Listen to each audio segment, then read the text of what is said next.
tugas atau mengerjakan ujian modul itu. Nah, namun sampai sekarang belum ada satupun, ya. Hanya ada 1 atau 2 yang sudah itu ya, dari sekian banyak. Nah, ini Bapak Ibu sekalian agar diperhatikan. Karena ini bagian dari proses pembelajaran atau proses pendidikan. Nah, yang kedua yang perlu diperhatikan Bapak Ibu sekalian kaitan dengan masalah administrasi. Yaitu ada fotokopi KTP, ada fotokopi KK, ada fotokopi ijazah sebelumnya, ada formulir. Nah, itu poin-poin administrasi yang harus ada menjadi prasyarat Bapak Ibu sekalian itu terdaftar di Dapodi atau daftar pokok pendidikan. Karena hari ini semua kegiatan pembelajaran itu sudah tersistem di dalam Dapodi, data pokok pendidikan. Nah, maka kalau dokumen-dokumen itu tidak ada, berarti Bapak Ibu sekalian tidak terdaftar. Kenapa? Karena kami tidak punya bahan untuk menguploadnya. Nah, ini perlu diperhatikan. Beberapa kali kami sudah kirimkan data Bapak Ibu sekalian yang belum memiliki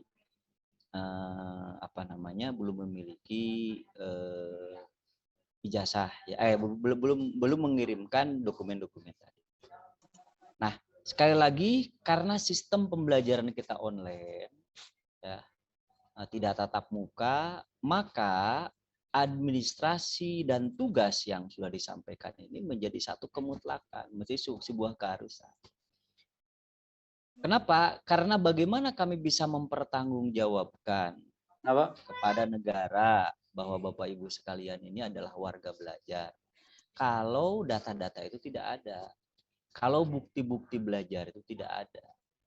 Nah, kami bisa mempertanggungjawabkan bahwa Bapak Ibu sekalian itu adalah warga belajar yang aktif, yang telah memenuhi persyaratan-persyaratan. Kalau hal-hal yang tadi itu Bapak Ibu sekalian penuhi. Karena Bapak Ibu sekalian, negara itu akan mengeluarkan ijazah. Yang tahun lalu alhamdulillah paket A ada 99, paket B 165, paket C itu 256 lulusan PKBM aja itu. Sudah ada ijazah dikeluarkan oleh negara. Bahkan alhamdulillah pada tahun 2022 ini ada 29 alumni paket C ini yang menjadi mahasiswa IAI. Saya ketemu lagi dengan saya di kelas. Ya, ada beberapa yang ketemu dengan kelas yang saya ajar ya. Saya mengajar di MD, manajemen dakwah dan di HTN. Jadi ketemu lagi offline. Nah, itu bukti bahwa kita itu diakui oleh negara sebagai sebuah institusi yang berhak mengeluarkan ijazah. Nah, untuk itu Bapak Ibu sekalian, ini mohon dukungannya dari Bapak Ibu sekalian. Sebab kami tidak bisa mempertanggungjawabkannya kalau dokumen tadi, administrasi tadi, KTP,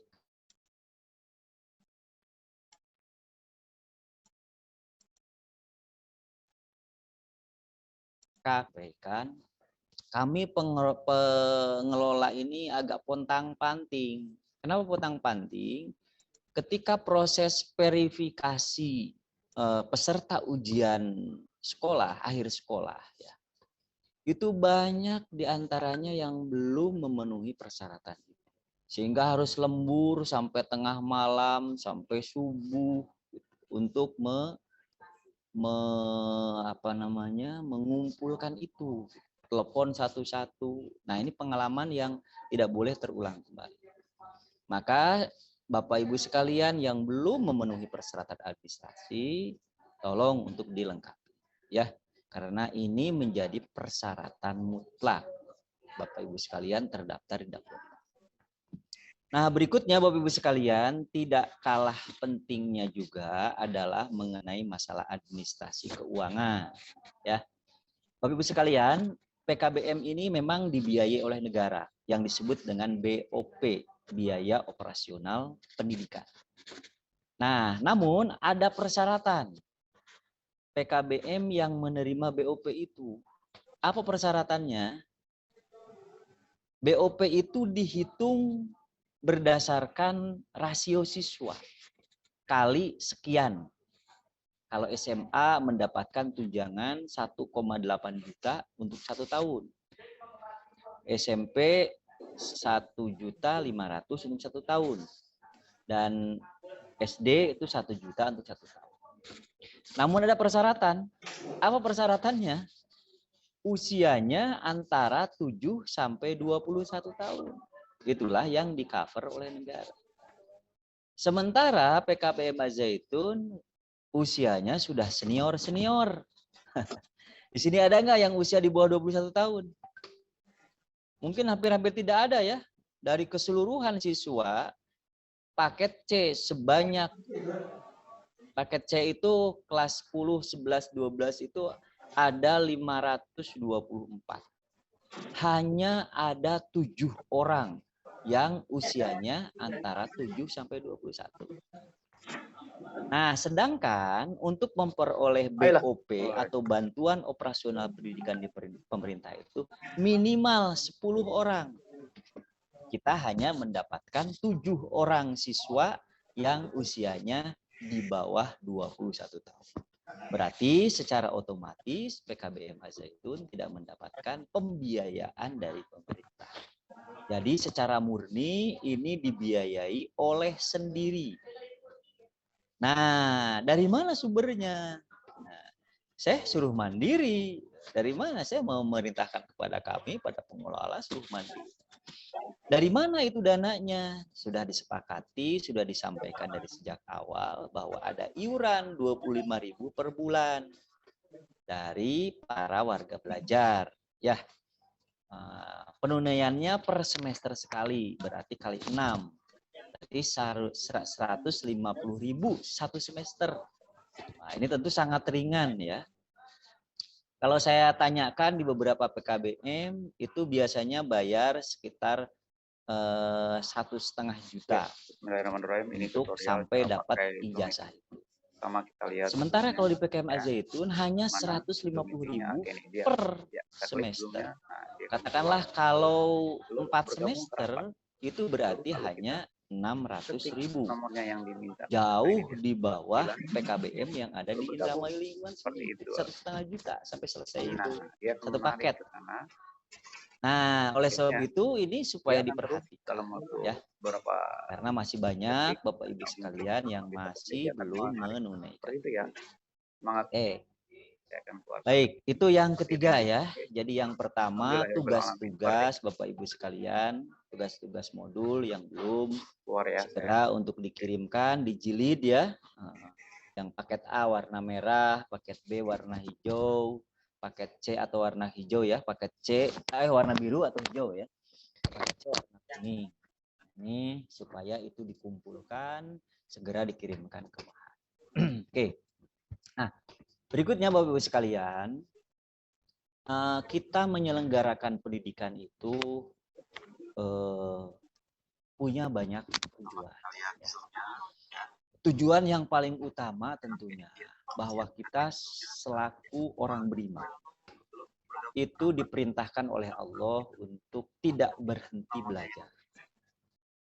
Utlubul ilma minal mahdi ilalah. Diwajibkan seseorang itu untuk mencari ilmu dari buayan sampai ke liang lahat. Yarfa'illahu alladhina amanu minkum walladhina utul ilma darajat.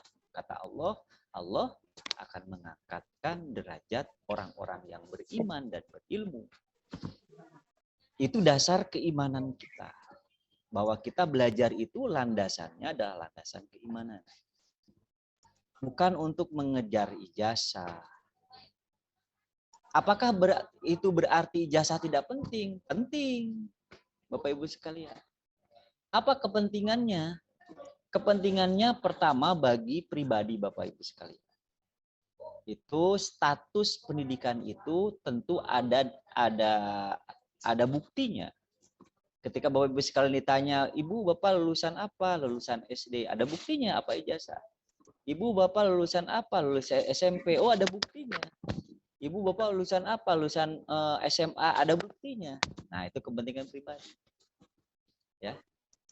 Berkait dengan status. Nah, kemudian ada juga untuk kepentingan negara. Apa kepentingan negara? Negara itu punya kepentingan berkait dengan harga diri sebuah negara. Harga diri sebuah negara itu diukur oleh apa? Diukur oleh 3 hal. 1 oleh pendidikan, yang kedua oleh tingkat kesehatan, yang ketiga adalah tingkat ekonomi. Itulah indeks pembangunan manusia. Itulah standar untuk melihat kualitas sebuah negara. Nah, berkait dengan masalah tingkat pendidikan adalah dihitung rata-rata pendidikan formal dari warga negaranya itu berapa tahun sih? Khususnya orang-orang yang berusia 25 tahun ke atas. Itu berapa tahun? Kalau SD berarti hanya 6 tahun, kalau SMP berarti 9 tahun, kalau SMA berarti 12 tahun. Nah, hari ini secara nasional Indonesia baru sampai ke tingkat 8 tahun. Berarti baru tingkat SMP. Kelas 8. Secara nasional ya. Kalau Indramayu baru 5,6 tahun. Belum lulus SD rata-rata penduduknya ya. Nah, kita masih jauh di Asia Tenggara saja, itu masih jauh ketiga paling bawah. Berarti ini berkait dengan harga diri bangsa. Jadi kalau Bapak Ibu sekalian mengikuti paket B, paket C, itu sebenarnya secara langsung akan berkontribusi untuk mengangkat harkat derajat bangsa Indonesia. Itu kepentingannya. Jadi tadi secara agama, secara keyakinan, secara keimanan, ini tuntutan. Kemudian secara pribadi ini juga menjadi status. Dan secara negara itu kontribusi bagi negara ya untuk mengangkat harkat derajat bangsa Indonesia. Kemudian bila dikaitkan dengan institusi pendidikan yang hari ini kita ada di dalamnya, yaitu PKB Al-Zaitun, ini juga sudah menjadi program Al-Zaitun. Kenapa? Sejak awal Syekh Al-Zaitun sudah mencanangkan Al-Zaitun itu adalah pusat pendidikan, pengembangan budaya toleransi, dan perdamaian. Apa artinya? Bahwa Al-Zaitun ini pusat pendidikan. Pusat pendidikan itu artinya semua unsur yang ada di Al-Zaitun beserta stakeholder-nya, beserta yang terkait dengannya, itu harus terdidik. Terdidik itu ada ukurannya. Ada ukurannya, ada ukuran formalnya. Apa ukuran formalnya? Ijazahnya. Maka Syekh Al-Zaitun mencontohkan kepada kita semua untuk terus sekolah, tidak berhenti sekolah. Kita dorong setelah paket A ke paket B ke paket C kuliah. Itu adalah salah satu upaya dari Syekh Al-Zaitun, dari pimpinan kita, agar komunitas kita itu adalah menjadi orang-orang terdidik. Nah, jadi dari sudut manapun, baik dari sudut keimanan kita, dari individu, dari posisi kita sebagai warga negara, dan posisi kita sebagai keluarga besar Al-Zaitun, bahwa kegiatan pembelajaran PKBM ini sesuatu yang amat berharga. Nah, namun tentunya Bapak Ibu sekalian, keikutsertaan Bapak Ibu sekalian itu bukan hanya sekedar menggugurkan kewajiban. Dalam bahasa Jerman Barat nama puraga tanpa kadenda. Tahu puraga tanpa kadenda? Asal cumpon kewajiban gitu ya. Asal gugur kewajiban, yang penting mah nongol aja gitu. Ikonnya ada gitu. Nah, tidak tentunya. Ada yang diharapkan oleh Syekh Al-Zaitun bahwa kita semua keluarga besar Al-Zaitun ini selain secara formal memiliki ijazah, tapi juga wawasannya, cara berpikirnya, pola pikirnya, keilmuannya itu meningkat melalui kegiatan pembelajaran ini. Nah, oleh sebab itu, kegiatan pembelajaran ini harus diikuti dengan sebaik-baiknya.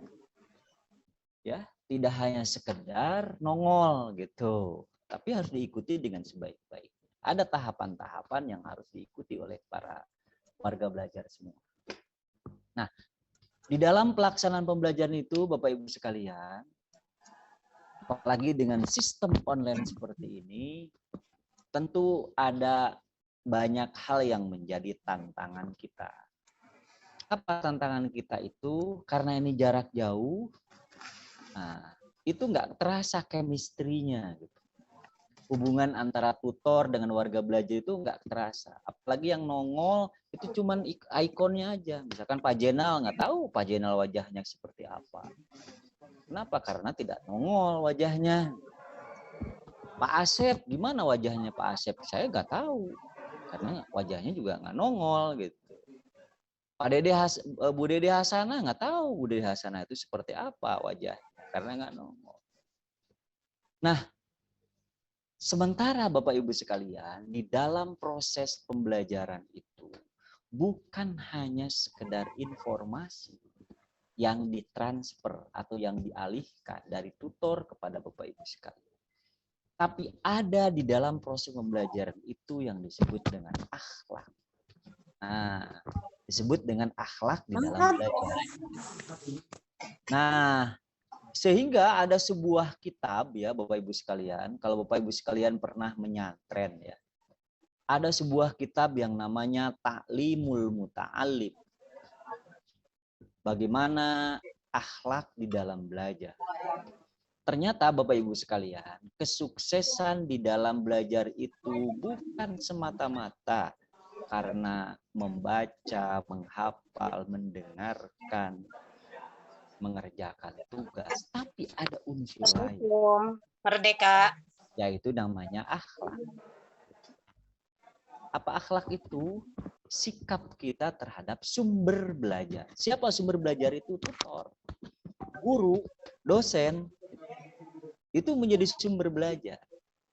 Maka akhlak terhadap tutor, terhadap guru, terhadap dosen, itu juga akan berpengaruh kepada berkahnya ilmu. Apa berkahnya ilmu itu? Ilmu itu akan mudah diserap, dipahami, diamalkan. Kalau ada konsep berkahnya. Ya. Maka dulu Imam Syafi'i ini pernah satu saat itu menghadapi problem. Imam Syafi'i itu kan ulama besar yang sangat berjasa kepada umat Islam sehingga menjadi sebuah madhab. Ya. Pada saat belajarnya itu dia pernah mengalami kesulitan. Sehingga satu waktu dia datang kepada kiainya, kepada gurunya, yaitu namanya Waqi. Dia bertanya, wahai guru, kenapa kok saya itu mudah lupa ya? Ilmu yang saya pelajari itu kok pada ngilang gitu. Masuk dari kanan, keluar dari kiri gitu ya. Masuk dari kiri, keluar dari kanan. Kenapa ya? Apa jawaban gurunya Imam Syafi'i? Dia mengatakan bahwa ilmu itu adalah cahaya Allah. Al-ilmu nuru. Dan cahaya Allah itu tidak akan sampai, tidak akan diam pada jiwa-jiwa yang rodail. Apa rodail itu? Jiwa-jiwa yang kotor. Jiwa-jiwa yang tidak bersih. Nah, jadi Bapak Ibu sekalian, kondisi kejiwaan kita, sikap kita, akhlak kita di dalam belajar ternyata memiliki kontribusi di dalam kesuksesan belajar. Nah, oleh sebab itu, Bapak Ibu sekalian, ini juga perlu menjadi bahan pemikiran, bukan pemikiran saja, harusnya menjadi action. Bagaimana mengedepankan akhlak di dalam belajar itu menjadi sangat penting.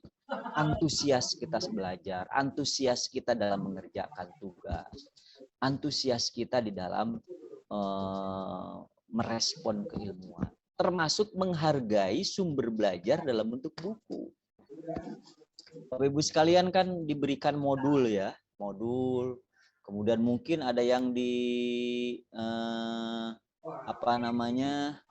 di print gitu. Nah, sebaiknya modul-modul itu disimpan dengan sebaik-baik. Dicetak jadi sebuah buku. Jangan sampai di print setelah selesai udah dijadikan bungkus kacang gitu atau bungkus bala-bala gitu atau jadi bungkus naon gitu dah. Jangan gitu. Itu artinya kita tidak menghargai sumber belajar.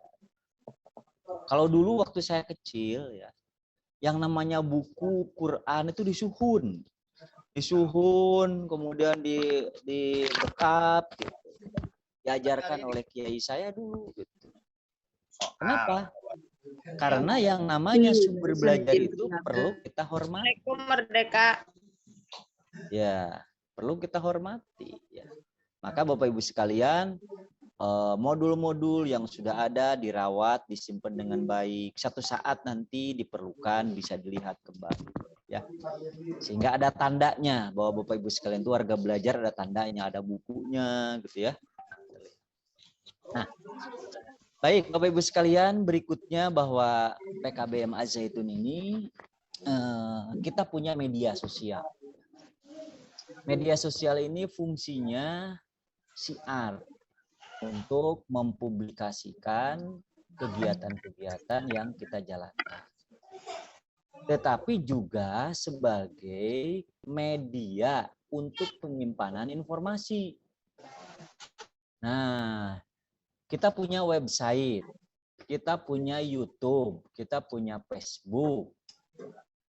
Nah, itu tolong dikunjungi oleh Bapak Ibu sekalian ya. Nah, subscribe kita itu baru 532. Padahal siswanya sebenarnya sudah 1.500 sekian gitu. Tapi yang subscribe YouTube-nya baru sedikit gitu. Nah, ini tandanya bahwa Bapak Ibu sekalian belum berkunjung. Nah, di website itu kita itu ada berisi informasi kegiatan, tapi juga di sana ada modul.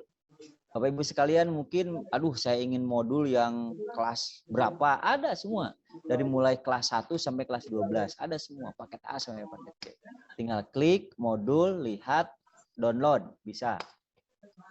Kami sudah siapkan itu semuanya ya. Nah, supaya Bapak Ibu sekalian memiliki sumber belajar yang yang lengkap ya. Tuh. Nah, oleh sebab itu Bapak Ibu sekalian juga berkontribusi, memberikan informasi, memberikan dorongan kepada teman-teman. Misalnya Pak Din itu pengusaha, di syuting pengusahanya. Tidak usah video panjang-panjang, 5 menit, 10 menit, tampilkan kegiatan, kasih keterangan, caption, ini kegiatan warga belajar PKBM paket C. Upload tuh, kirimkan ke kami atau ke Facebook-nya atau nanti ke YouTube-nya, nanti kita tayangkan. Nah, itu kan menjadi bahan informasi, saling memberikan motivasi. Ya. Nah, itu Bapak Ibu sekalian beberapa informasi yang perlu kami sampaikan kepada Bapak Ibu sekalian supaya di dalam belajar ini istiqomah ya, memelihara semangat untuk belajar terus ya. Insya Allah waktunya ya hanya sepekan sekali, kalau paket C dua hari dalam sepekan dan malam. Saya kira tidak banyak mengganggu aktivitas Bapak Ibu sekalian. Baik. Sebelum saya tutup, barangkali ada yang perlu ditanyakan. Silakan untuk ya 2 orang lah penanya ya. Boleh, silakan. Ada yang ditanyakan? Assalamualaikum. Saya Ustadz. Ya, silakan. Ustadz, perkenalkan nama saya Manisa dari Jabarsal, paket C2. Saya mau menanyakan, untuk pengumpulan tugas itu di bundel 1 jadi 1 pelajaran atau satu-satu pelajaran atau disatuin, Ustadz? Terima kasih. Baik ya. Untuk bundel tugas itu disatukan semuanya ya, supaya irit. Nah, supaya irit. Jadi jilidnya satu untuk semuanya. Lot satu, misalkan bahasa Indonesia digabung, bahasa Inggris, matematika, kemudian sosiologi, geografi, semua digabung. Set jadi satu. Kemudian nanti soalnya dan modulnya nggak usah digabung, jawabannya aja gitu. Ya, jawaban saja. Supaya apa? Supaya tidak terlalu tebal. Kemudian ada yang tebal sekali, ternyata modul-modulnya juga diikut di bundel, jangan ya. Kemudian pakainya kertas A4 ya, supaya seragam semuanya. Warnanya untuk paket C, jilidnya warna kuning ya. Nanti kasih nama, nomor induk, kemudian kelasnya kelas apa, koordinatornya mana. Nah, bila ada yang belum tahu nomor induknya, nanti kita share ya, Bapak sekalian. Harus tahu nomor induknya. Suatu saat ketika ditanya, Bapak Ibu paket B warga belajar, iya, nomor induknya berapa? Nggak tahu, waduh. Nanti itu namanya tidak mengetahui identitas diri ya. Oke, ada lagi? Satu lagi boleh, Ustadz? Ya, silakan. Mohon maaf, waktu ini ya, saya kan kemarin teh udah lulus paket B ya Ustadz ya. Terus penulisan ijazah nama orang tua itu salah ataukah bisa direvisi atau gimana? Terima kasih. Bisa, tapi harus ke sini, di bawah lagi revisinya ya. Makanya kami itu wanti-wanti sebelum ijazah saya kirimkan lagi datanya, ini sudah benar atau belum. Nah, ini ya. Sudah beberapa kali itu dikirimkan nih yang akan ditulis. Coba ada yang masih salah enggak? Oh. Yang ada yang revisi, maka karena nggak ada yang revisi kami tulis, kami anggap bahwa tidak ada yang salah, gitu ya. Nah, kalau misalkan mau diperbaiki boleh, tapi nanti ijazah aslinya dibawa ke Mahad ke sini, kita akan perbaiki. Ada ahlinya, bagian tukang memperbaiki itu, ya.